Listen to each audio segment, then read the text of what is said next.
Wamekumbushwa especially ndani ya kikosi cha Simba ni kuhakikisha wanalimaliza swala hili, na mimi nimpongeze sana Neema Msita, nimpongeze mno mwanamama jasiri ambaye amekuja kuwakumbusha Simba, kwa sababu amekuja kuwakumbusha ili mchakato wake ukamilike.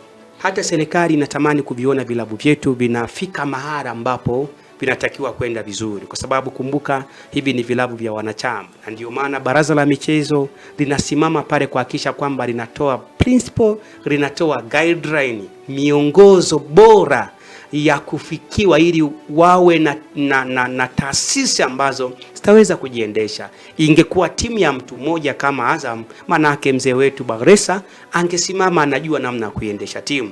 Sasa moja ya maboresho ambayo Simba wanatakiwa kuyashughulikia, miongoni mwa vitu ambavyo baraza limeweza kuviagiza hususan kwenda kukamilisha mchakato, ni pamoja na jambo la kwanza ambalo Simba wanatakiwa kuondoa neno mwekezaji. Kwenye kikosi cha Simba mpaka sasa hivi bado wana mwekezaji. Wanatakiwa kuondoa neno mwekezaji na kuweka wawekezaji. Maana yake nini?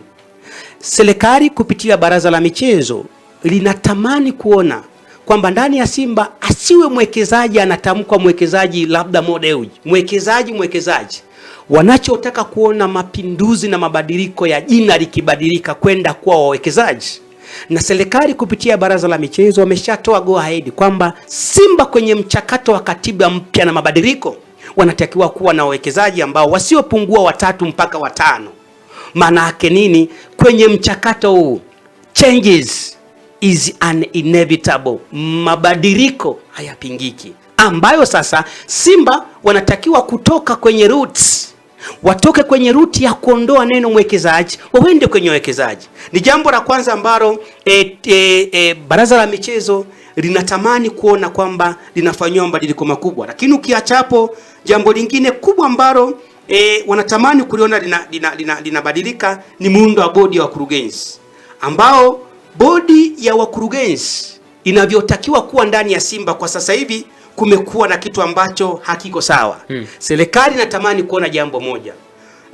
Kwenye muundo wa bodi ya wakurugenzi ya Simba, ule upande wa mashabiki ambao huwa hauna watu kwa mzee wetu Murtaza Mangungu. Muundo wa bodi ya wakurugenzi kwenye upande wa mashabiki ambako kuna hisa 51%, wanatakiwa watoke wajumbe 8. Okay, sawa. Kwa uchache sana hapo pia dakika moja tuondoke. Wakishamaliza wajumbe 8, wajumbe 6 watoke kwenye bodi, kwenye upande wa hisa za wawekezaji 49%.